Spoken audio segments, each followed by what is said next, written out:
diseño unifactorial completamente aleatorizado.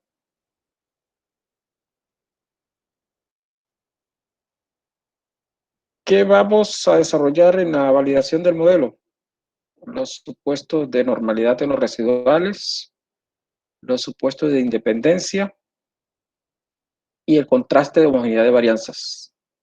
Al igual, vamos a desarrollar lo que es la comparación múltiple de parejas, que es una técnica utilizada para determinar o evaluar estadísticamente, obviamente, las diferencias que hay entre los promedios de los niveles que se están en ese momento evaluando. Es decir, cuando la tabla de análisis de varianza implique de que existen diferencias entre los niveles que en ese momento se están evaluando, es pertinente para el ingeniero industrial determinar en qué se diferencia uno de otro. Y esta técnica de comparación múltiple de parejas, que repito, la desarrollaremos después de verificación de la idoneidad del modelo, permite encontrar esas diferencias.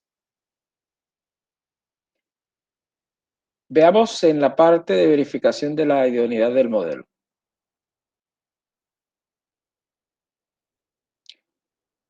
Todos sabemos que la variabilidad total es denominada en este caso la suma de cuadrados totales. Su objetivo inicial es probar que no hay diferencias estadísticas entre los niveles o tratamientos. Obviamente, ¿eso qué requiere para esa comprobación de que no existen diferencias entre los niveles o tratamientos? Requiere un modelo. Ese es el modelo que nosotros inicialmente presentamos en el diseño unifactorial completamente aleatorizado, donde Y y J era la respuesta, la variable respuesta. Mío es el promedio de esa variable respuesta. Ta sub I era el efecto yésimo, o sea, en otras palabras, es lo que se conoce como los niveles o la variable independiente del modelo. ¿Cómo afecta esa variable independiente a esa variable respuesta Y y J? Y como, por supuesto, el error aleatorio es epsilon y J. También es conocido por ustedes que los errores, estos últimos del modelo estructurado, presentan o se sugiere o se asume una distribución normal e independiente con media cero y con varianza sigma al cuadrado. Obviamente, cuando estos supuestos se cumplen, implica de hecho de que no hay diferencia estadística entre los tratamientos, porque la idea central, obviamente, de que en el análisis de varianza se compruebe o se verifique esta prueba exactamente, de que la hipótesis nula, recuerdo, está definido como de que no existen diferencias entre los tratamientos. Ahora, la tabla de análisis de varianza nos va a indicar si se rechaza o no esa hipótesis nula, pero partimos de ese supuesto, porque es la afirmación del investigador. No hay diferencias estadísticas entre los niveles o tratamientos evaluados. ¿Cómo se calculan estos residuales en la tabla de análisis de varianza?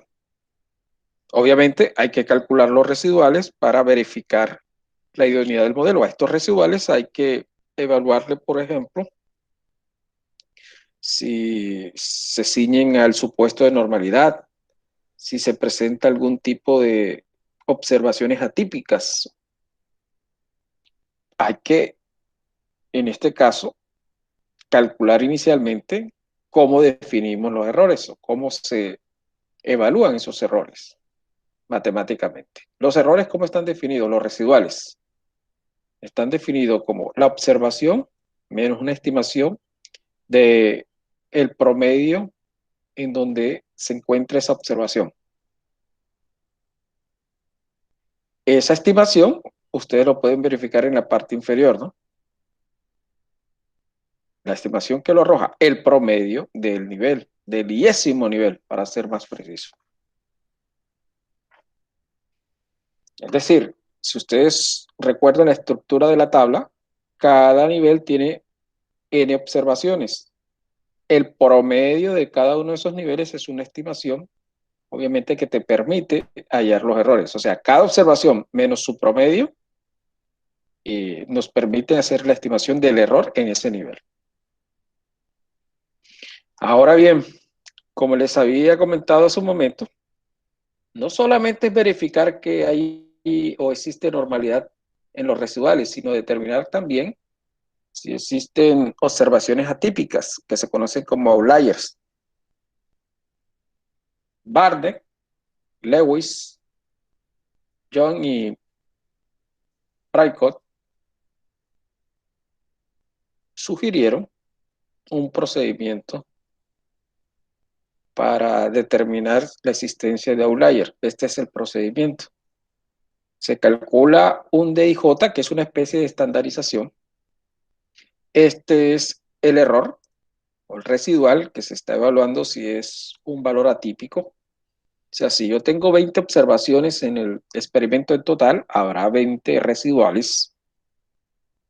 Y yo de esos 20 residuales, partimos de ese supuesto, ¿no? Que existen 20 residuales. De esos 20 residuales, yo deseo evaluar si hay algún residual atípico.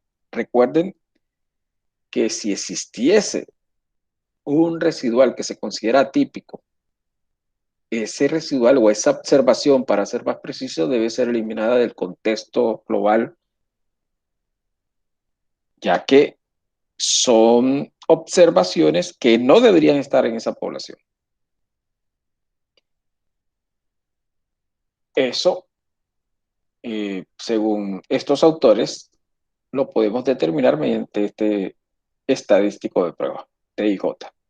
Y les decía que el residual está sobre la raíz del cuadrado medio del error. Recuerden que el cuadrado medio del error es la varianza del error.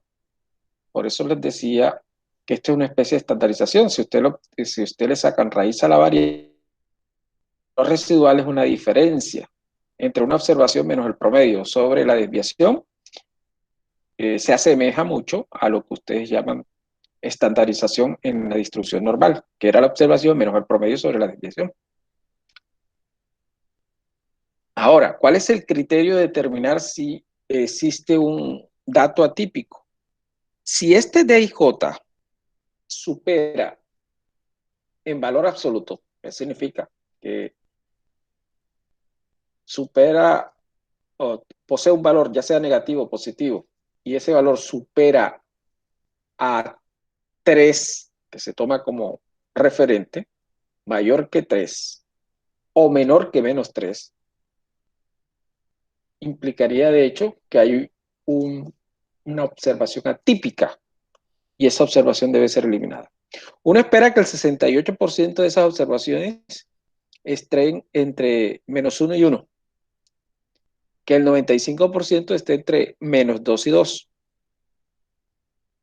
pero uno espera que el 99.73% estén entre -3 y 3.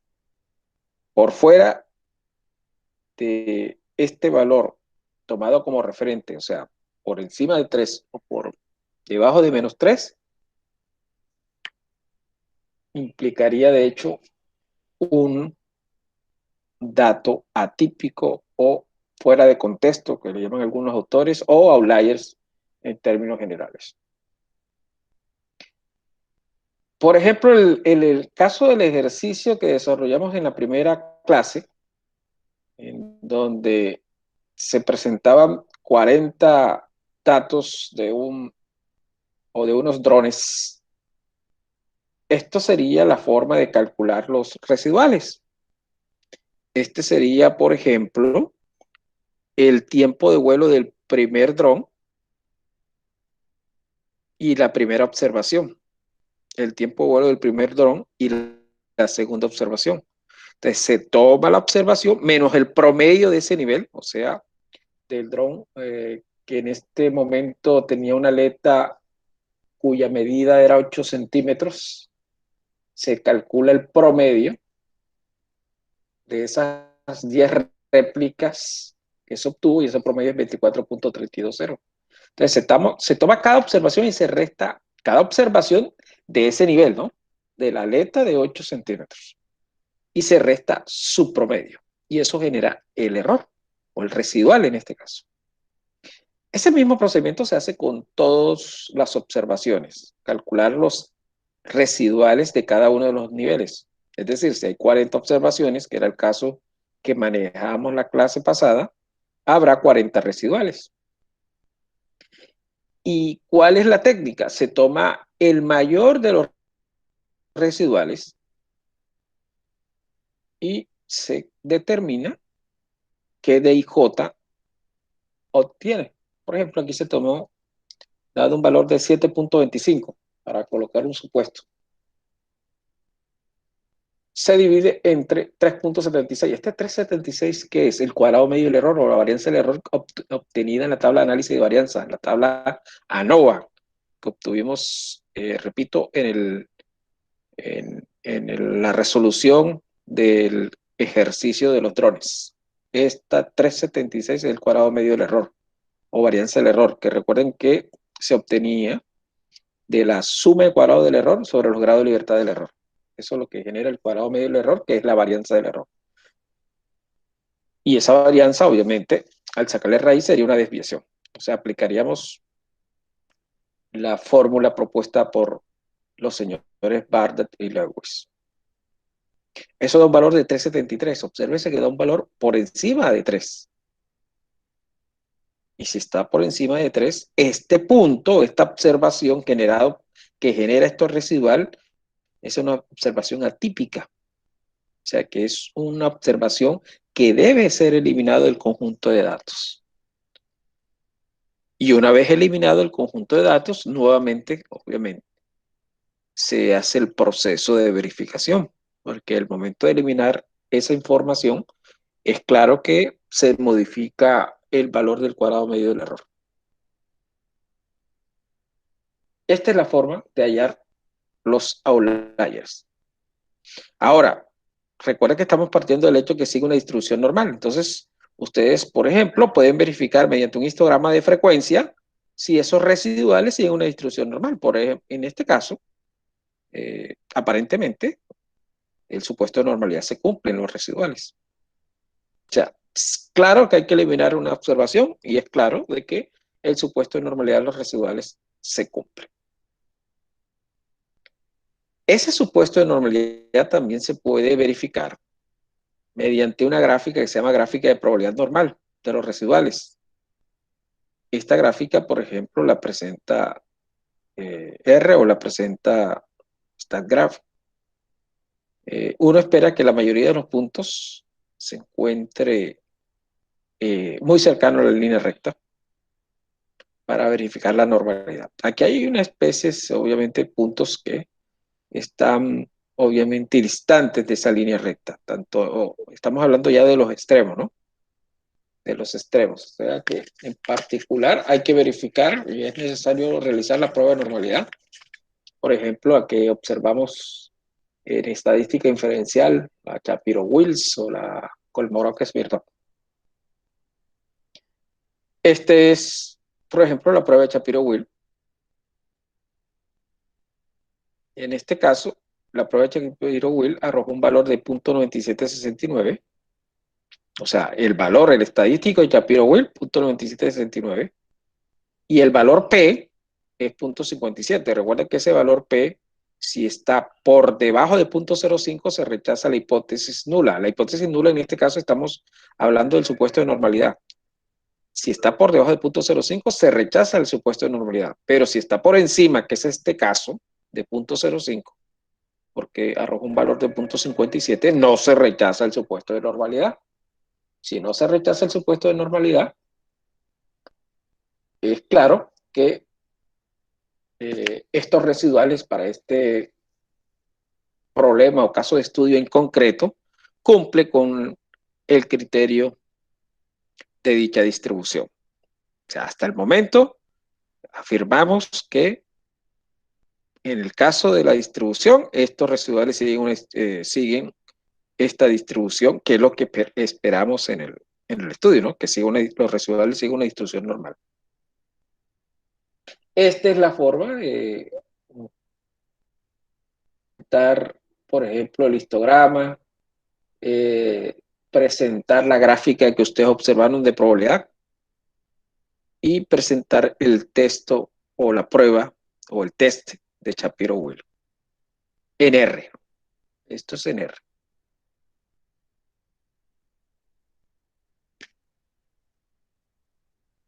Ahora, hay otro supuesto que debemos verificar.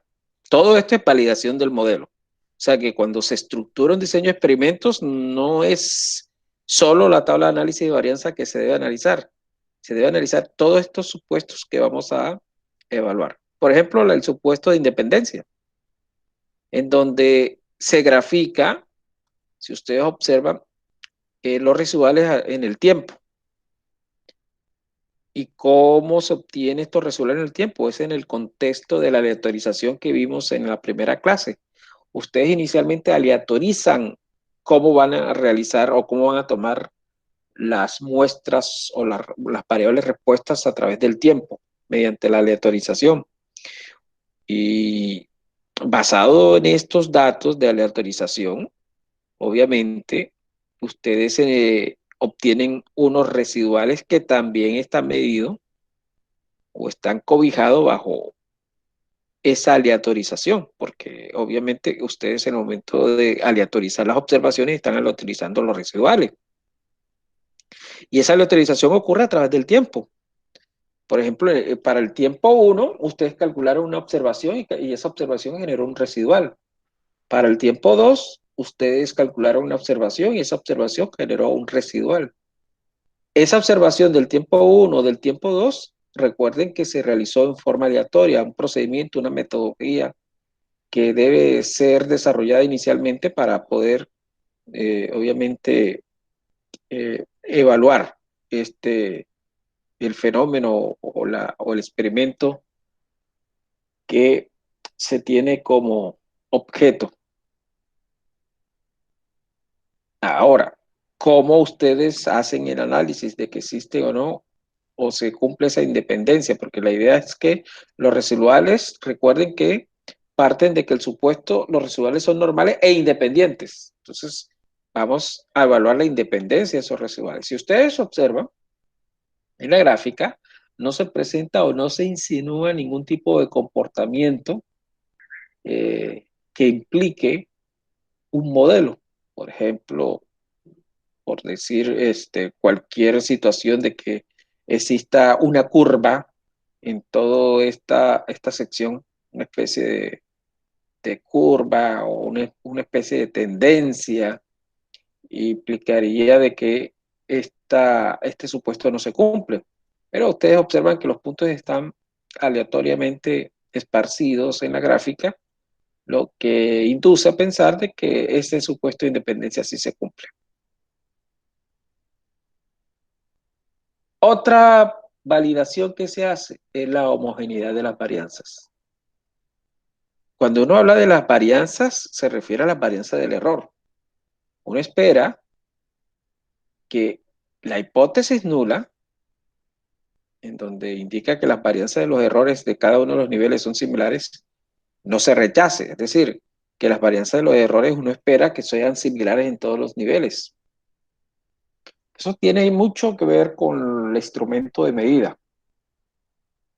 Como les había comentado al inicio de diseño de experimentos, yo les había informado que cuando se hace un experimento y por alguna circunstancia existe una falla en el equipo de medición, uno esperaba que ese error o esa falla fuera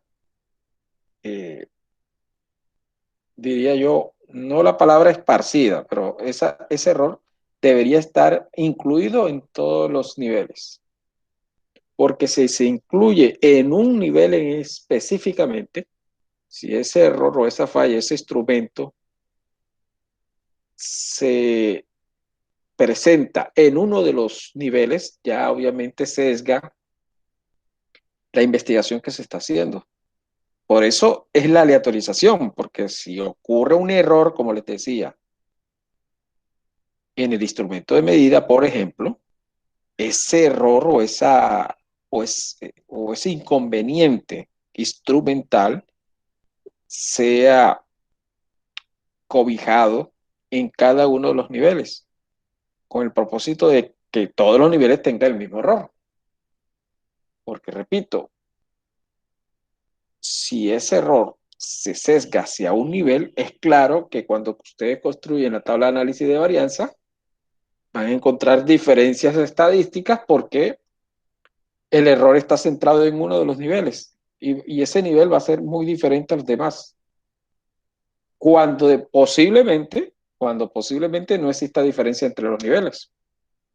Entonces, esto es lo fundamental cuando se hace contraste de homogeneidad de varianzas. Es decir, no se debe rechazar esta hipótesis. Lo que uno espera es no rechazar la hipótesis. Hay una prueba, que es la prueba de Barrett, que utiliza mucho Montgomery en diseño de experimentos, que te permite contrastar esta hipótesis. La prueba de Barrett tiene, obviamente, un algoritmo matemático que vamos a ver más adelante, pero ustedes tienen en forma descriptiva dos gráficas que te pueden evaluar la homogeneidad de varianza. Por ejemplo, la gráfica Boss-Plot, que también desarrollamos la sección anterior, te permite evaluar si hay diferencias sustanciales en cuanto a la medida de variabilidad. Recuerden que les había dicho que la altura de la caja, que es un rango, es el rango intercuartil. Esta altura de la caja mide la variabilidad, ¿sí?, de cada uno de los niveles. Entonces, por ejemplo, uno puede decir, hombre, este nivel que es el dron de aleta 12 tiene mayor variabilidad que los demás drones y aparentemente, posiblemente, no exista homogeneidad de varianzas, pero eso hay que verificarlo, repito, con una prueba inferencial. También hay otra prueba para verificar homogeneidad es con los residuales. Precisamente los residuales es lo que en este momento estamos tomando para evaluar la validación del modelo. Entonces ustedes ven los residuales y cada uno de estos son los niveles. Ahora, ¿cómo se hace el análisis? Por ejemplo, muchos autores indican que si la estructura que ustedes observan de los puntos sigue una especie de cono o, o embudo, ya sea a la derecha o sea hacia la izquierda, una especie de embudo, ustedes ya van o sospechan de que no existe homogeneidad de las varianzas. En este caso, afortunadamente, no se presenta. Esta es la prueba de Barley. Yo les había dicho la parte gráfica, ahora la parte o algoritmo matemático. La prueba de Barley no es más que calcular un estadístico de prueba chi cuadrado. Este es el estadístico. Esta es una constante, 2.3026 Q sobre C. EQ viene dada por esta fórmula y C viene dada por esta fórmula. Explico la fórmula de Q. Este N es conocido por ustedes porque es el número total de observaciones y A es el número de niveles. SP es la varianza ponderada. Ustedes lo vieron en intervalos de confianza para diferencia de medias. Varianza ponderada. Ya es claro para ustedes que N es el número de réplicas y SI es la varianza de cada uno de los niveles. Precisamente, cuando ustedes calculan la varianza de cada uno de los niveles, aplicando la fórmula pueden obtener, o aplicando una fórmula, pueden obtener la varianza ponderada, ¿no? A partir de las varianzas de cada uno de los niveles. Eso lo vamos a ver ahora en forma práctica. Este sería Q. Y C, obviamente, tiene esta formulación en donde todo este término es un valor pequeño, es decir, ustedes normalmente van a encontrar que C es igual a 1 punto y los valores arrojados, las décimas arrojadas por este término, donde NI es el número de observaciones de cada nivel. Y ya es conocido por ustedes que A es el número de niveles y N mayúscula es el número total de observaciones. Esta es la varianza ponderada, lo que les había informado hace un momento. Yo les había dicho que SI es la varianza de cada nivel. Entonces la varianza ponderada no es más que los grados de libertad del nivel, que es el número de observaciones de ese nivel menos 1, por la varianza de ese nivel. Más, por eso está la sumatoria. Entonces se toma el número de observaciones del nivel 2 menos 1 por la varianza muestral de ese nivel y así sucesivamente. Sobre n mayúscula menos a. Esta es la varianza ponderada, que es la que ustedes necesitan en en la ecuación, ¿no? En este término que está a la izquierda, después de la igualdad. Este término necesita la varianza ponderada. Yo les había indicado que este es el estadístico de prueba. Ustedes una vez calculado este estadístico de prueba, ya hallado Q y hallado C, ustedes lo comparan con el chi cuadrado o valor crítico de la tabla. Si este chi cuadrado es superior que el de la tabla, ustedes deben rechazar la hipótesis nula. O en su defecto, si se calcula el p-valor y ese p-valor genera un valor, valga la redundancia, ¿no? Genera un valor por debajo de 0.05, deben rechazar la hipótesis nula. Ese es el criterio de la validación con respecto a la homogeneidad de varianzas. Uno no espera en este caso, en la prueba de Barley, no rechazar la hipótesis nula, ¿no?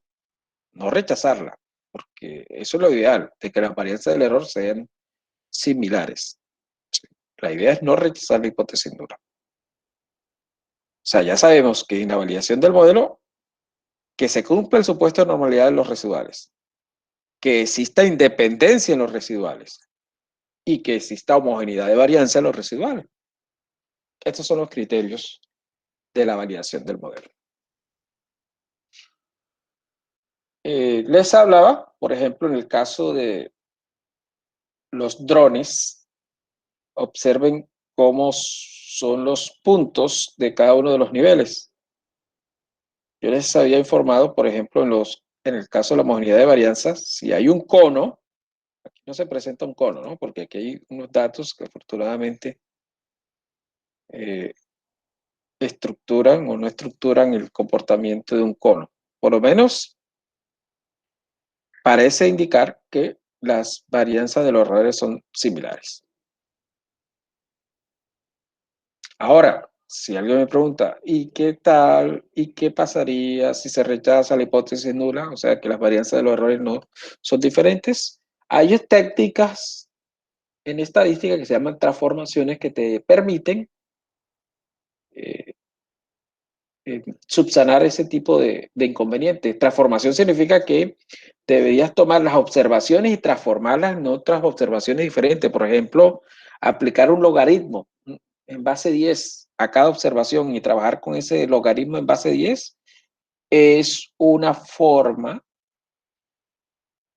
de transformar la información para minimizar este inconveniente. Trabajas con los datos transformados, o sea, todos los datos, por ejemplo, en el caso el caso de estudio que estamos desarrollando, en donde hay 40 datos. Recuerden que cada dron tiene 10 réplicas. Habría que hallar el logaritmo o habría que calcular el logaritmo de cada réplica, o sea, 40 datos habría que aplicarle el logaritmo y trabajar con los datos transformados, o sea, ya con los datos cuyos resultados son los logaritmos y realizar todas las pruebas, o sea, tomando esa información transformada, como si te modificara la información. O Esa es una manera clásica de tratar, por ejemplo, de minimizar o de no rechazar esta hipótesis de igualdad de varianzas. Como también pasa con el supuesto de normalidad. Si no se cumple, también la transformación nos ayuda a que ese supuesto de normalidad se cumpla. Esta es la parte práctica, en el caso de estudio de los drones. Aquí es la varianza del dron 1, la varianza del dron 2, la varianza del dron 3 y la varianza del dron 4. Vamos a aplicar el estadístico de prueba, 2.3026, recuerden que esta es una constante. Q sobre C, vamos a hallar el valor de Q y de C. Aquí se tomaron, en este caso, en total 16 datos. Tengo que verificar esta parte porque serían los 40. Aquí no son 16, sino 40. Sí, 40 datos. Aquí está confirmado. 40 datos. Los resultados fueron correctos, pero aquí es 40 datos. 40, que es el número total de observaciones, menos 4. Logaritmo en base 10 de 3.76. Este 3.76 es la varianza ponderada. Observen aquí cómo se calculó la varianza ponderada, ¿no? Aquí están las varianzas de cada uno de los niveles. Aquí se presenta.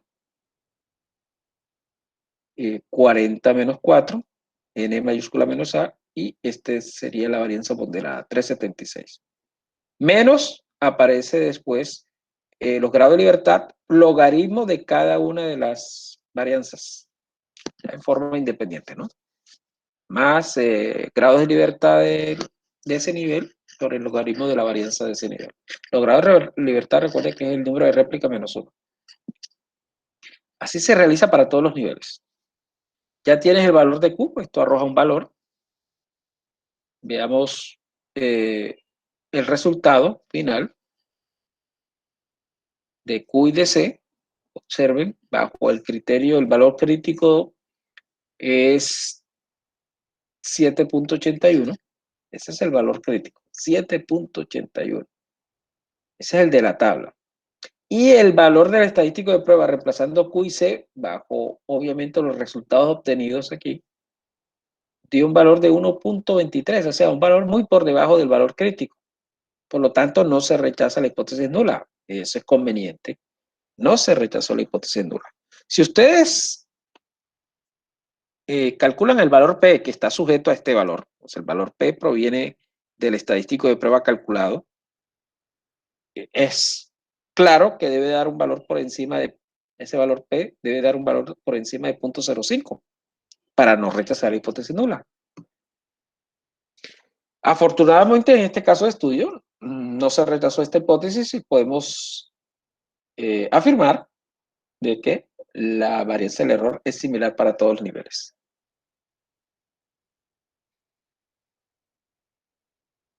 Esto es en cuanto a idoneidad del modelo.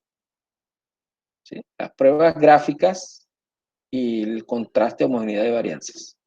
Y obviamente la prueba de normalidad y de cálculo de los outliers o puntos fuera de contextos o valores atípicos que se dieron en este caso de estudio.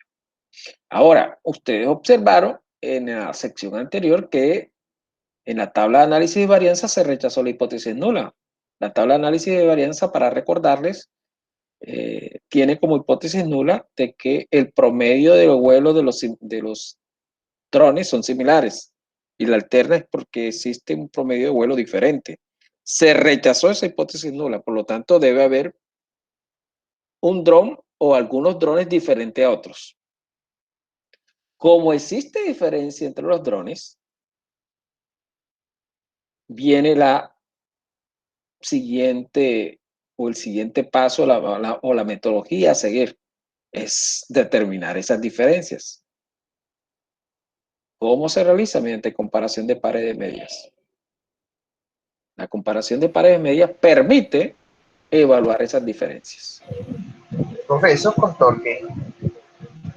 ¿Sí? ¿Me repites, por favor? Profe, si se, no sé cómo se turque. Es con eso que se Sí, correcto. Es correcto. Esa es una prueba que se llama, por ejemplo, Tukey. Es una prueba que te permite, exacto, te permite evaluar diferencias entre los promedios. Pero no solamente está Tukey, está Dunet, es otro autor que obviamente presenta un procedimiento diferente a Tukey, pero el más aplicado, Tukey. Hay otro que es LSD, mínima diferencia significativa, también muy aplicada esa técnica, que también te permite encontrar diferencias. Pero veamos, para el caso de estudio que estamos desarrollando los drones, cómo hacerlo. Pero obviamente vamos a partir la parte teórica, ¿no? La parte teórica de estas pruebas de comparación múltiple de parejas es esta, que se determina como hipótesis nula. ¿Será que el promedio I, en este caso, el promedio del, por decir, en el caso de estudio, el promedio del dron I, que puede ser cualquiera de ellos, es igual al promedio del dron J? O sea, si yo estoy comparando el promedio del dron de aleta de 8 centímetros versus el promedio del dron de aleta de 10 centímetros, o el de 8 con respecto al de 14, o el de 8 con respecto al 12, esto generaliza, ¿no? Todas las parejas que se pueden evaluar. Por eso se llama comparación de pares, que aquí es el 8 contra el 10, el 8 contra el 12, el 8 contra el 14, después viene el 10 contra el 12, el 10 contra el 14 y el 12 contra el 14. Recuerden que 8, 10, 12 y 14 son la longitud de las aletas de los drones. Es claro entonces que ustedes deben rechazar o no rechazar esta hipótesis. Ahora, si ustedes rechazan la hipótesis es porque encontraron diferencias en esos drones. O es claro también para ustedes que cuando se hace una tabla de análisis de varianza y esa tabla de análisis de varianza arroja que hay diferencia estadística entre los drones, la prueba de comparación múltiple pareja debe confirmar cuáles de esas diferencias son las que se consideran en el experimento, ¿no? Confirmar esas diferencias. Sería ilógico de que ustedes calculen o determinen en la tabla de análisis de varianza que hay diferencia estadística en los drones y la prueba me dice que no. Eso sería ilógico. O lo contrario, realizar la prueba cuando la tabla de análisis de varianza arroja que no hay diferencia estadística entre los drones. Si no hay diferencia estadística entre los drones, según la tabla de análisis de varianza, no es lógico aplicar comparación múltiple de parejas. La comparación múltiple de parejas se realiza cuando encuentro diferencias estadísticas entre los drones. Esa diferencia estadística entre los drones lo arroja la tabla de análisis de varianza. Bueno, entonces le decía que hay pruebas como la de Tukey, tal y como dijo el compañero, la prueba LSD, que son las más utilizadas, ¿no? Hay otras pruebas, por ejemplo, la de Dunet, es una prueba que también es comparación múltiple de parejas, de medias, pero aquí tiene algo en particular, de que uno de esos niveles se toma como referente y compara el referente con respecto a los demás. Esa es la prueba de Dunet. Hay un referente, eso se le conoce también como nivel control. Y vamos al hipotético caso de que ustedes como ingenieros industriales quieren evaluar la eficiencia de unos operarios y tomen los tiempos, cómo realizan la actividad. Pero hay un operario que tiene el de mayor experiencia, el que ustedes consideran que es dentro del contexto de las acciones del proceso, el operario que mejor hace las cosas, obviamente sujeto al procedimiento que realiza. Y ustedes lo toman como referente, ese puede ser el control. Ustedes comparan ese operario con respecto a los demás. Esa es la prueba de Dunet, que es muy diferente a de Tukey y LSD. En Tukey y LSD no se da un nivel control o referente, sino todos se comparan. Aquí simplemente en la prueba de Dunet se compara todos contra el referente. Bueno, veamos la prueba estudentizada de Tukey. Este es el estadístico Tukey, lo que ven en la parte inferior. Q alfa PF, raíz del cuadrado medio del error sobre n. Este estadístico es una tabla que se va a encontrar en una tabla que se llama rango estudentizado. Este estadístico global, que es el estadístico de Tukey, es para diseño balanceado. y para diseño desbalanceado es este. Recuerda que balanceado es porque todos los niveles tienen el mismo número de réplicas, por eso aparece N. Pero como todos los niveles, si no tienen número de réplicas similares, entonces se debe utilizar el que está en la parte inferior. Recuerda que se está comparando parejas, ¿no? Por eso que aparece NI y NJ. NI con respecto a uno de los niveles con respecto a NJ, que es el número de observación del otro nivel. Entonces, para el caso de estudio de los drones, vamos a utilizar el primero porque es un diseño balanceado. Cada dron posee 10 réplicas.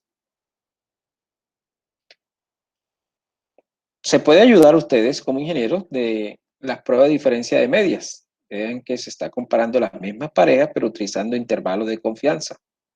Eso es válido también para el diseño balanceado y para el diseño desbalanceado. Estos intervalos de confianza se conocen como la metodología de Tukey-Kramer.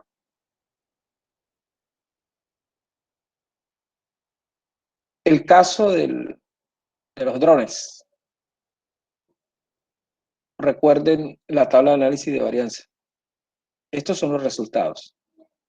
Miren el valor F de Fisher y miren el valor de P. Me está indicando que hay diferencia estadística entre los tiempos promedios de vuelo de esos drones. Que hay 4 drones porque los grados de libertad son 3. Entonces existen 4 drones. Entonces queremos saber en cuál es el dron que se considera diferente estadísticamente. Recuerden que desde el punto de vista descriptivo, en la tabla de Boxplot o en la gráfica de Boxplot mejor, arrojó que el dron 10, si no estoy mal, el de aleta cuyo tamaño es 10, tenía el mejor promedio de vuelo. Y vamos y verifiquemos si es cierto. Si no estoy mal, el dron, repito, de aleta de 10 centímetros. Calculemos inicialmente el estadístico de prueba de Tukey. Para ello vamos a buscar en la tabla, como el diseño es balanceado, vamos a buscar en la tabla primero el rango estudiantizado Q bajo el alfa de 0.05, 4 ya saben que es por el número de niveles y 36 los grados de libertad del error. Recuerden que 36 es N mayúscula menos A. N mayúscula es 40 y A es 4. 40 menos 4, 36. Entonces ustedes van a la tabla estudiantizada de Tukey y arroja este valor, este estadístico, 3.81. Y el estadístico de prueba, observen que yo utilizo la palabra estadístico para Q y estadístico de prueba para T alfa. Este es el estadístico de prueba de Tukey, que tiene estadístico Q y tiene la raíz del cuadrado medio del error sobre N. El cuadrado medio del error, 376, recuerden para recordarles, aquí está 376, 68 para ser preciso, sobre N, que es 10. Este es el estadístico que se debe comparar. ¿Contra qué? Ahora viene con este estadístico de prueba, este es el estadístico de prueba. Este estadístico de prueba se compara con unas diferencias entre los niveles o tratamientos, diferencias en cuanto al tiempo promedio. O sea, ustedes toman el tiempo promedio del dron 1 y realizan la diferencia con respecto al tiempo promedio del dron 2 y así sucesivamente el dron 1 contra el 3, el dron 1 contra el 4. Esas diferencias en valor absoluto se compara con este estadístico. Si esas diferencias superan este estadístico, podemos concluir que los drones que se están comparando en ese momento de esas diferencias tienen tiempo promedio de vuelo diferentes. Obviamente, si esa diferencia es menor que este estadístico de prueba, implica de que podemos indicar que los drones tienen tiempo de promedio de vuelo similar. Bueno, el estadístico es de Tukey. El estadístico de prueba realmente serían esas diferencias, para ser más preciso. Este es el estadístico de Tukey y el estadístico de prueba, porque es que el estadístico de prueba viene de las muestras y las muestras son los promedios, por lo tanto, las diferencias de esos promedios serían el estadístico de prueba. para precisar, ¿no? Y este es el estadístico de Tukey y este es el estadístico estudiantizado. El estadístico de Tukey proviene del estadístico estudiantizado. Aquí están los estadísticos de pruebas. Miren que son diferencias, ¿no? Dron con aleta 8 para que sea, se compara con el dron de aleta 10. ¿Qué les aconsejo? Que tomen el valor absoluto, ¿no? El valor absoluto. Aquí hay valores negativos, pero realmente lo que uno considera es el valor absoluto. Y compárenlo con este estadístico, 2.338. Observen que lo que está en asterisco son los que difieren de ese 2.338. Es decir, si estos son los que difieren con este valor de 2, significa que hay una diferencia estadística entre el tiempo de vuelo del dron con aleta 8 con respecto al tiempo de vuelo del dron con aleta 10. El 8 contra el 12 también se encontró diferencias. No se encontró diferencia del 8 con el 14. Ahora, el 10 con el 12 también se encontró diferencia. El 10 con el 14 se encontró diferencia.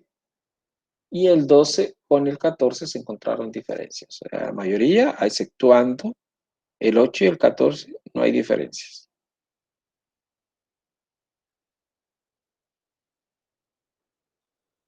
Ahora, este es el estadístico de diferencia mínima significativa de Fisher. Observen qué arrojó, lo que está en el asterisco, lo que arrojó la prueba de Tukey, las diferencias estadísticas, ¿no? Ya sabemos que el que difiere completamente de los demás es el 10 con el 8, el 10 con el 12, el 10 con el 14, el 10 con el 12. Veamos ahora la prueba LSD. Este es otro estadístico. Este es el estadístico LSD.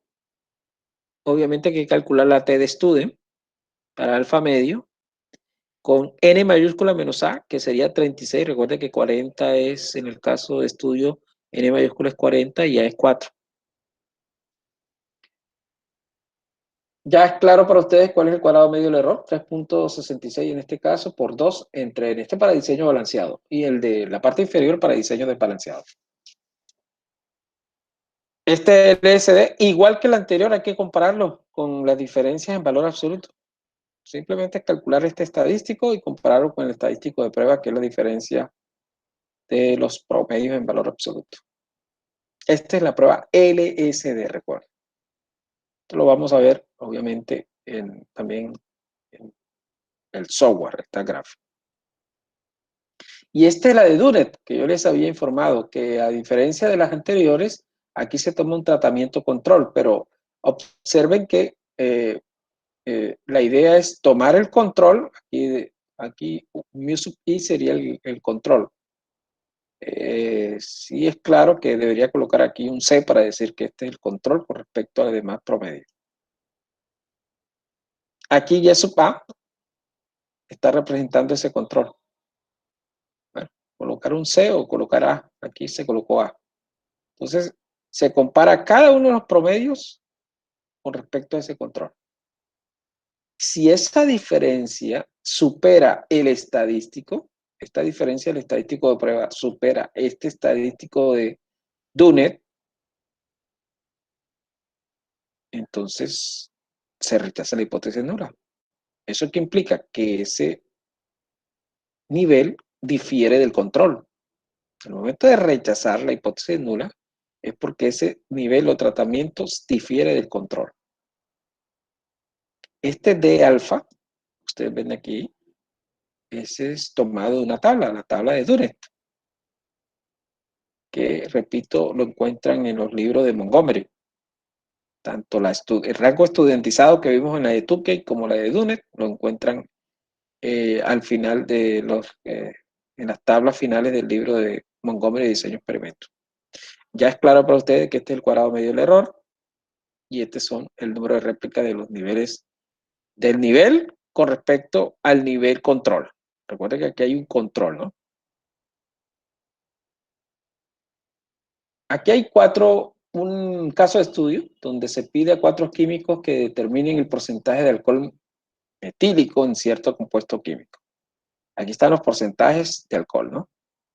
Está el químico 1 y estos son los porcentajes. 3 datos. El químico 2, 3 datos. Balanceado, ¿no? Porque cada químico tiene 3 datos. Entonces, ¿por qué se hace esto? Para contextualizarlo. Se quiere comparar, por ejemplo, los resultados de estos 4 químicos para verificar si hay una estandarización en cuanto al procedimiento. Porque si, por ejemplo, observa un químico que difiere, es porque está obviamente desarrollando la metodología posiblemente en forma incorrecta. Y ese es el sentido de que el ingeniero industrial realice este tipo de pruebas. Entonces, por eso, la primera pregunta, ¿los químicos difieren significativamente? Utilizar un alfa de 0.05. B, analizar los residuales de este experimento. Recuerda que analizar los residuales es la validación, el supuesto de normalidad de los residuales, la independencia de los residuales, homogeneidad de varianzas. Si el químico 2 es un empleado referente, o sea que están diciendo que es el control lo referente, evaluar las diferencias significativas con respecto a lo demás.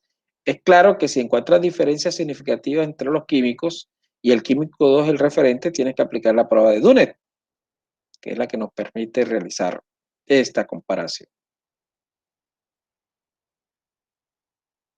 Aquí están la suma de cuadrados. Obviamente se parte del supuesto de que no hay diferencia estadística entre los químicos en este caso. Aquí está la suma de cuadrados totales, que es la primera que se realiza. Recuerden que cada observación elevada al cuadrado menos el total general al cuadrado sobre el número total de observaciones. La suma de cuadrados del tratamiento, como es un diseño balanceado, se puede sacar 1 sobre n porque es 3 réplicas por cada nivel. Y sub i al cuadrado, recuerden que es el total general al cuadrado, o sea, el total de cada químico en este caso, ¿no? Químico 1, se suman estas 3 observaciones, se obtiene el total. Y ese total es 252.41 al cuadrado, así se hace con los 3. El último químico, el cuarto, 252.85 al cuadrado, menos el total general, que es la suma de todas las observaciones, que es 1014.78 al cuadrado, sobre el número total de observaciones. Eso da una suma al cuadrado de 1.6512.3. Y por diferencia, la suma de cuadrado del error es la del total menos la del tratamiento, la del error. Podemos construir entonces la tabla de análisis de varianza. Esta es la tabla de análisis de varianza. Observen el valor F y el valor P, que es lo que ustedes obviamente necesitan para rechazar o no la hipótesis nula. En este caso se rechaza la nula. ¿Por qué se rechaza la nula? Porque este valor P está por debajo del nivel de significancia, que es 0.05. Rechazar la hipótesis nula, ¿qué implica? Que hay diferencia estadística entre los químicos. Si hay diferencia estadística entre los químicos, es claro entonces para ustedes que se debe evaluar en qué se diferencia. O sea, comparación múltiple de parejas o Dunet si hay un nivel que se toma como control. Esta es la validación del modelo. Aquí se está calculando los errores. Ya es claro para ustedes también cómo se calculan los errores, ¿no? Se toma la observación menos el promedio de cada uno de los niveles. Se ordena para poder hacer la gráfica, si lo quieren hacer la gráfica manualmente. Se ordenan los errores de menor a mayor, tal y como ustedes observan aquí, del más negativo al más positivo. Se calcula algo que se llama probabilidad de orden, que observen la fórmula, es I, que es el orden, menos 0.5 entre N. O sea, I puede ser 1 menos 0.5 entre 40, si hay 40 datos. En este caso son 12 datos, porque estamos hablando de los químicos. Entonces, la primera probabilidad sería 1 menos 0.5 entre 12. La segunda sería 2 menos 0.5 entre 12, y así sucesivamente. El último, 12 menos 0.5 entre 12. Y daría la probabilidad. Ustedes, obviamente, grafican en el eje de las X los errores y en el eje de las Y la probabilidad, pero esa gráfica se debe hacer en un papel semilogarítmico. O sea, la parte logarítmica en el eje Y, y obviamente en la CG de la CX la parte normal o milimétrica. Y de esa manera se obtiene la gráfica que ustedes observaron en esta gráfica. Esta es la gráfica. La mayoría de los puntos están en la línea recta. Eso no, ustedes no esperen que todos los puntos caigan entre la línea recta, ¿no? Uno lo que se desea es que los puntos estén alrededor de esa línea recta o muy cercano, con el propósito de que el supuesto de normalidad sea válido. La homogeneidad de varianza, recuerda que en forma gráfica, si yo observo un cono, una especie de cono, ya puedo dudar de ese supuesto de homogeneidad de varianzas. Pero la prueba de Bartlett es fundamental. También lo mismo que puede pasar con la Boss-Plot, ¿no? La gráfica de Boss-Plot también puedo evaluar si hay homogeneidad de varianza. Y esto, por ejemplo, el químico 3 tiene mucha variabilidad con respecto a la demás. Pero estadísticamente tenemos que verificar si existe esa homogeneidad de varianzas. Esta es la prueba LSD. Si no queremos hacer, tomar un control o referente, la prueba LSD, que recuerde que hay que buscar la diferencia entre los promedios, pero hay que calcular el LSD. Este es el valor LSD obtenido. Bueno, este es el valor de Dunet, sí, la prueba de Dunet. Pero observen que el referente que habíamos desarrollado, para aclarar acá, ¿no? Habíamos dicho que el químico 2 es el referente. En la prueba de Dunet, aquí se colocó el LSD, pero en la prueba de Dunet, lo que nos interesa es este, que es el 2, este, 2 contra 3 y 2 contra 4. Sí, claro, en la prueba de Dunet, ¿no? 2 contra 3, 2 contra 4 y 2 contra 1. No nos interesa más nada. Entonces, observen en el caso de Dunet, por eso les decía, mire lo que nos interesa nada más. El valor arrojado del estadístico de Dunet es de 0.57. Y estos son los estadísticos de prueba. ¿Quiénes supera a 0.57? 0.9166 en valor absoluto, recuerden. O sea que en el caso de los químicos en donde el 2 es el referente, el 1 se diferenció con respecto a ese referente. Los demás estadísticamente se consideran similares. Entonces, ese 1, obviamente para un ingeniero industrial, ese químico 1 debe ser eh, o realizar en él acciones de mejora, que puede ser, por ejemplo, eh, llevarlo a un entrenamiento, una capacitación que te permita que ese químico 1 eh, pueda corregir el procedimiento que está realizando, porque se asume que el químico 2 es el referente. Esta es la prueba de Dunet.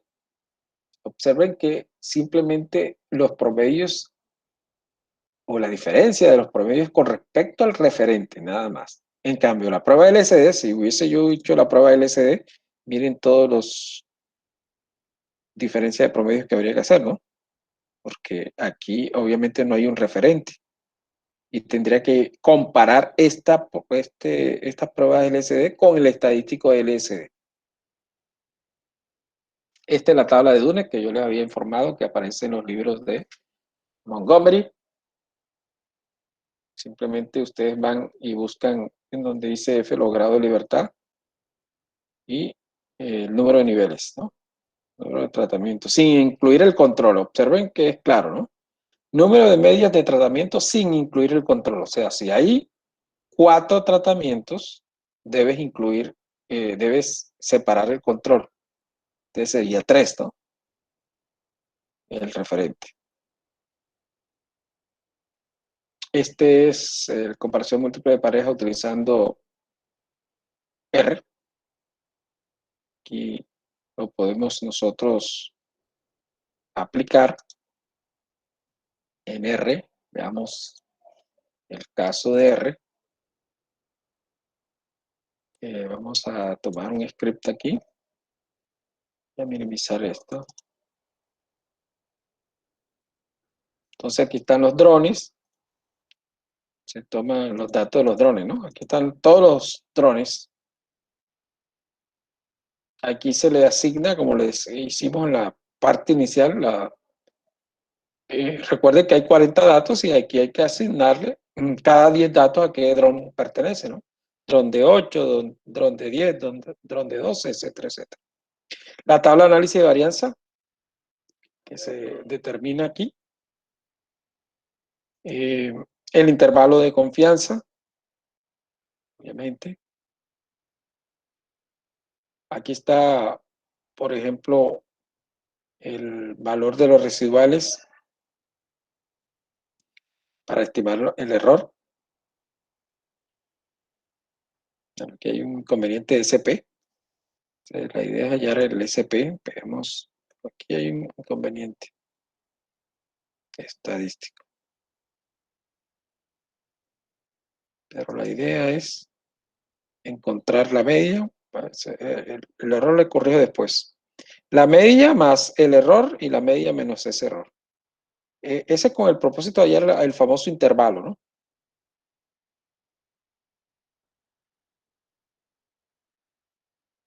Aquí sería el T de student, es posiblemente por la copia y pega que le hice a la plantilla. Es el error. El intervalo, aquí están los intervalos de cada uno de los drones, la diferencia, que era lo que yo les quería presentar al final. Y este es el plot que era esta gráfica que lo voy a minimizar de los drones, ¿no? De las diferencias que hay entre los drones. Pero aquí está matemáticamente esas diferencias la que nos interesa. Y nos da, obviamente, el P que nos dice que hay una diferencia estadística, ¿no? Este es el valor P. Exceptuando el dron 8 y 14, como lo habíamos informado, que tiene un valor P por debajo de 0.05, 0.77. Bueno, yo en la plantilla les corrijo, obviamente, lo concerniente a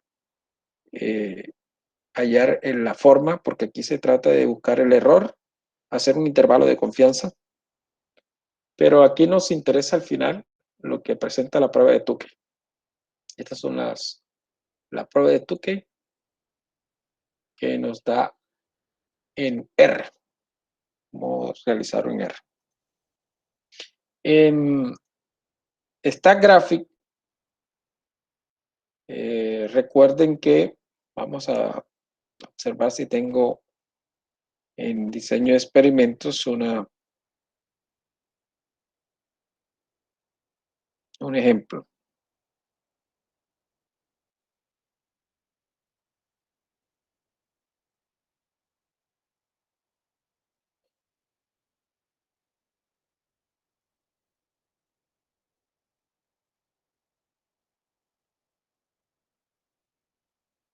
Vamos a ver si este es el ejemplo del caso de los drones.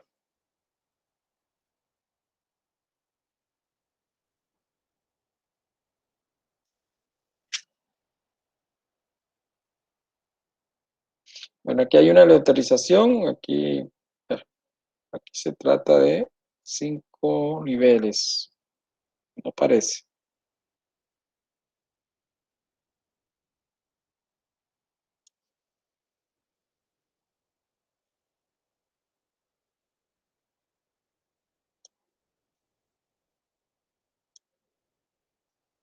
Bueno, parece que no aparecen los dos drones. Bueno, pero vamos a hacer lo siguiente. Vamos a hacer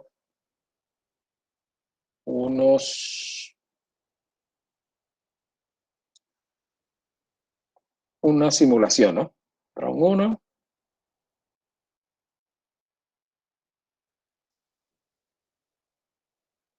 dron 2,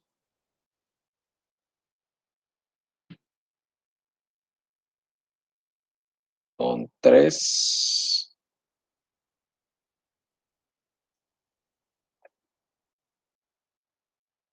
y dron 4.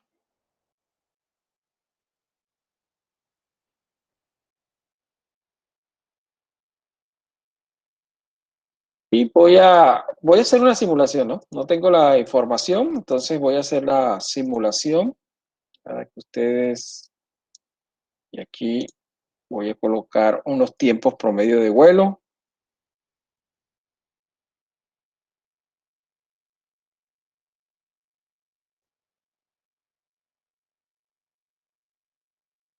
Son tiempos promedio de vuelo. Y aquí le coloco una desviación porque estoy haciendo una simulación. Estos son datos para simular nada más.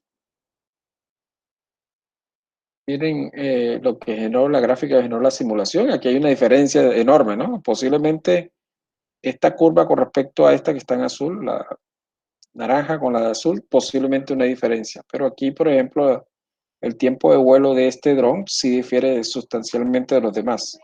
El menor de todos tiene la menor variabilidad.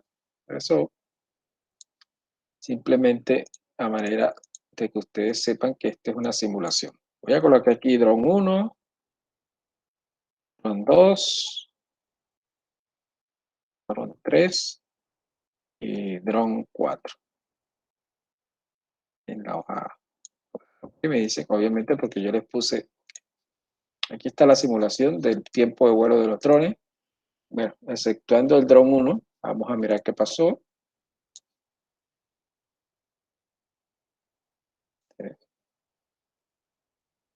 Posiblemente creo otra, bueno, creo otro dron, que no le puse dron, le puse otro nombre. Voy a, mire, no le coloqué dron. Dron 1,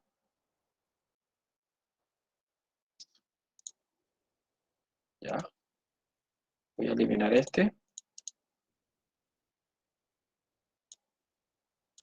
Listo, ahí están los 4 drones.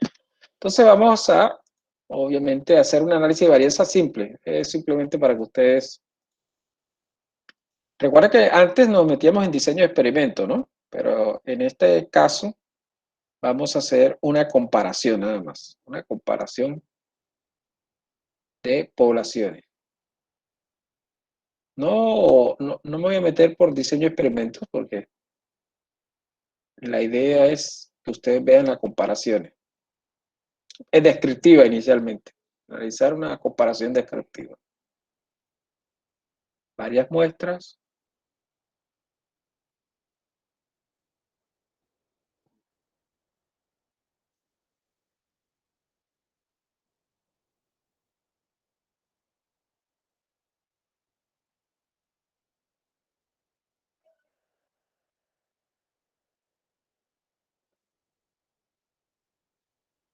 Comparación de varias muestras.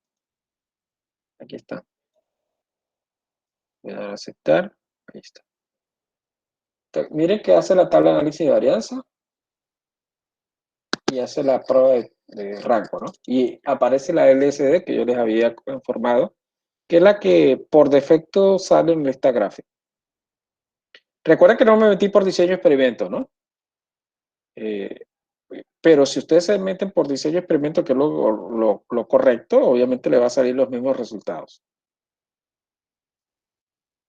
Ustedes pueden cambiar la prueba, ¿no? LSD, miren que aparece Tukey, aparece Duncan, que yo les había informado también. Duncan. Si hago la prueba de Tukey, miren que la prueba de LSD arrojó que todos los drones difieren. Todos los drones difieren. Ustedes aquí lo pueden observar. Si una cruz no está debajo de la otra, miren que de esta crucecita no hay, debajo de ella no hay ninguna. Por lo tanto, difiere. De esta crucecita, debajo de ella no hay ninguna. De esta, debajo de ella no hay ninguna. O sea, aquí le está diciendo que todos difieren estadísticamente. Y la prueba LSD, obviamente, es una de las tantas. Pero vamos a mirar Tukey para ver qué dice Tukey. Tukey también dice lo mismo que LSD. Ahora estamos en la prueba Tukey. Y vamos a buscar la prueba Dunet o Duncan, pero la prueba Duncan. Dunet no, porque Dunet se refiere a un control. Aquí está la prueba de Duncan, también está indicando que difiere estadísticamente el proceso. Es claro también para ustedes la tabla de análisis de varianza, ¿no? Para hacer el recorderis. Y veamos, por ejemplo, en la caja de bigotes, que no está activa, pero lo vamos a activar. Esta es la última. Voy a, como les decía yo, generalmente me gusta trabajar con la parte vertical. Es claro entonces que el dron 4 aquí, en este ejercicio de simulación, difiere estadísticamente de los demás en cuanto al tiempo promedio de vuelo, que es el más alto, ¿no? El más alto de los tiempos promedio de vuelo. Aquí, verificación de varianza. Recuerden lo de la prueba de homogeneidad de varianzas. Aquí está la prueba de varianza, aquí está la de Levens, que es una prueba muy parecida a la de Bartlett, que habíamos desarrollado. Aquí está la prueba de Cochrane y la de Bartlett. Le di clic derecho, ¿no? Clic derecho, opción de ventana, prueba de Bartlett, que es la que vimos teóricamente, manualmente. La prueba de Bartlett. Queda 1,4133.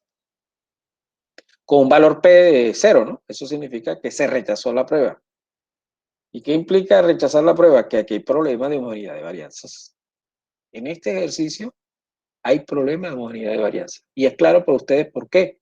Porque cuando yo hice la simulación de las distribuciones, observen cómo di las varianzas. Las varianzas no las di diferentes. Estas son las desviaciones, ¿no? La varianza aquí sería 9, 4, 1 y 9. Por el solo hecho de esa diferencia de 9, 4, 1 como varianza y el otro 9, recuerden que hay que elevar al cuadrado porque esas son desviaciones. Ya me está indicando que hay una por lo menos que difiere a todas las demás. Uno espera que las varianzas sean similares, que es la hipótesis nula. Entonces, esto es concerniente a prueba de homogeneidad de varianza.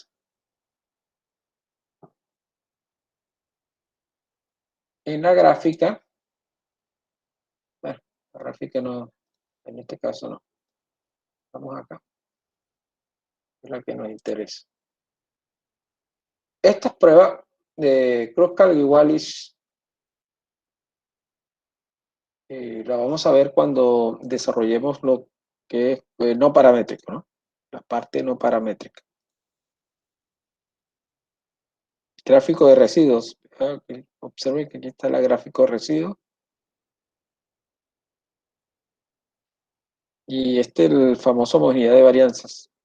Aquí se está comparando los residuos con cada uno de los drones. Este es donde yo le indico que si hay un cono, por ejemplo, por un momento, eliminen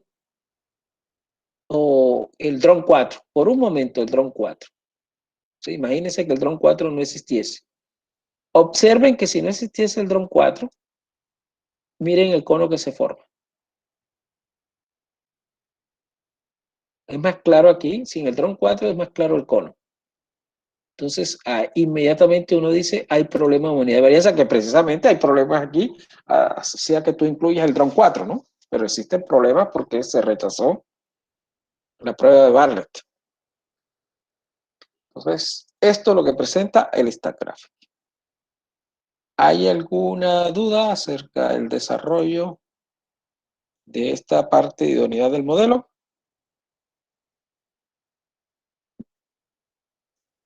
Si hay preguntas, por favor.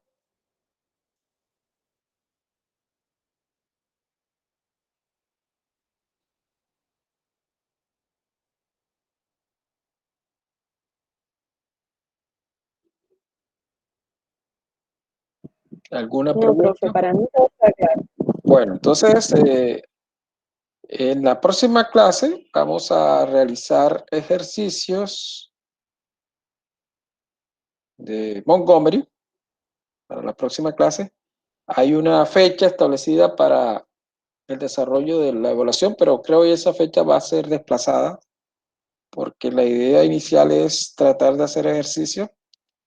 Faltaría una clase que es validación, en el caso de, perdón, de selección de tamaño de muestra, que con esta temática de selección de tamaño de muestra terminaríamos la parte temática para la primera evaluación.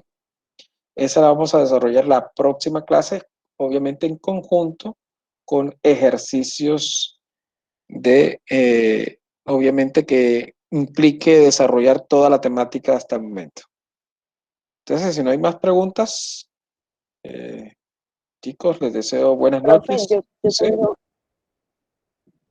yo tengo una duda, pero es con respecto al ejercicio que usted dejó la clase pasada de que hiciéramos en StatGraph, el Sí, mismo del de las aletas que usted hizo sí. en R. Y, Lo que pasa es que cuando yo lo hice en StatGraphic, el valor de F a mí me da 60.44. El valor de P sigue siendo 0.0, o sea, se sigue rechazando la hipótesis nula. Pero comparando el valor F que me da en esta gráfica, que es 60.44, y el que usted nos mostró que dio en R, yo digo que es bastante la diferencia porque allá en R nos da 80 punto algo y acá 60.44. con No la misma sé, información. en ese caso, sí, claro, yo puse los valores y todo. Sí, es sospechoso, Entonces, bastante no sé. sospechoso. Entonces, tendrías que, pero ese es el desarrollo del primer artículo. Ese es el desarrollo de una tarea que yo le indiqué, ¿no? Profe, del mismo ejercicio que estábamos desarrollando en clase. ¿Cómo? O sea, vamos a mirar el ejercicio. Sí, o sea, usted, El de los drones. sí, exacto. Ese momentico, vamos a contextualizar entonces qué pasó.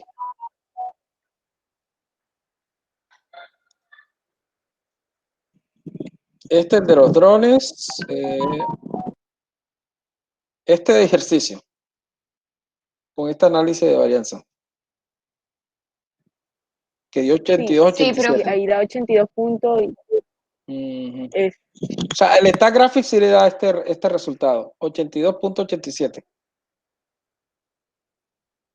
no, da 60.44 y el Pero, valor P sigue siendo el mismo, 0.00. sí, pero entonces, si alguien me habló en R, ¿qué pasó con R? No, lo han hecho simplemente en Stat Graphic. Que se supone que ese ejercicio usted lo hizo en R y le dio 82 puntos. Ya, no, pero entonces no Ajá, han sí, yo solamente verificado, lo hice en StatGraph.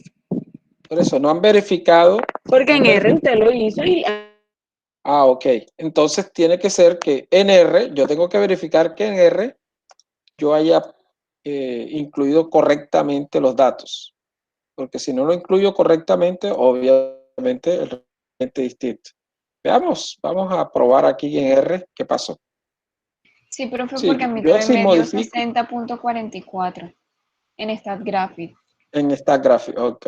Entonces, simplemente vamos a verificar qué pasó aquí. 82.87, ¿cierto? Entonces, simplemente verificar esta información de que esté correctamente todo. Si hay un valor, un solo valor donde yo haya cometido un error, implicaría inmediatamente de que obviamente el resultado es totalmente distinto. Esa sería la única explicación, que yo haya cometido un error en la transcripción de los resultados.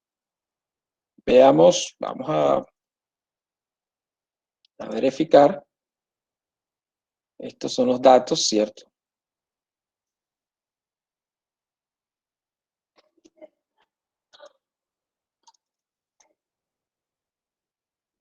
Estos son los datos. Miren, esto está 23, 24, aquí está la tabla. 24.8, 27.2, 27.6, 24.8, ¿dónde está? 24.8, 27.2, 27.6, 24.2, 22.9, 23.2, 23.8, 24.1. Está correcto el caso del dron 1, que es el de 8 centímetros. Vamos para el dron 2. Entonces sería 38.2, 35.3, 36.3, 35.4, 36.7, 32.4, 34.1, 35.3, 35.3, 39.8. Aparentemente también el dron 2, no, el dron 3, 28.9, 31.80, 33.1, 32, 33, 33.10, perdón, 33.30, 33.90, 32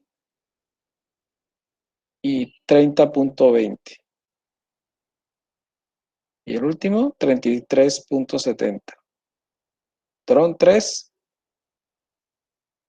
tampoco, 25.20, 25.5, 26, 29, 25.30, 20.60, 26.40, 22.40, momentico, 26.40 y aquí dice 22.40, ¿verdad?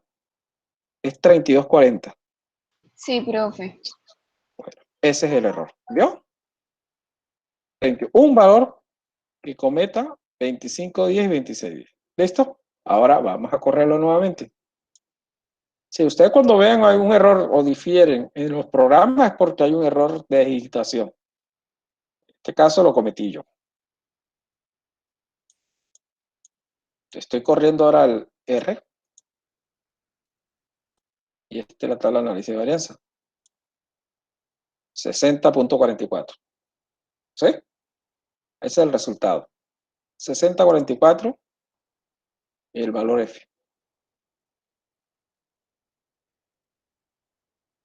¿Claro eso? Listo, profe. Perfecto. Gracias. Bueno. Entonces, nos veremos el próximo martes.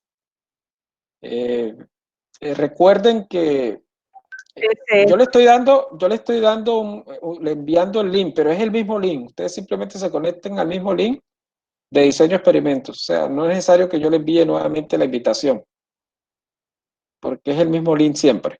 ¿Entendido?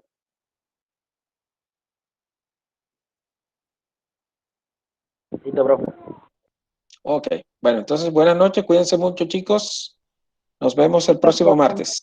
Bueno, Bueno, profe. Igualmente, profe. Gracias. bueno, que estén muy bien. Listo, profe.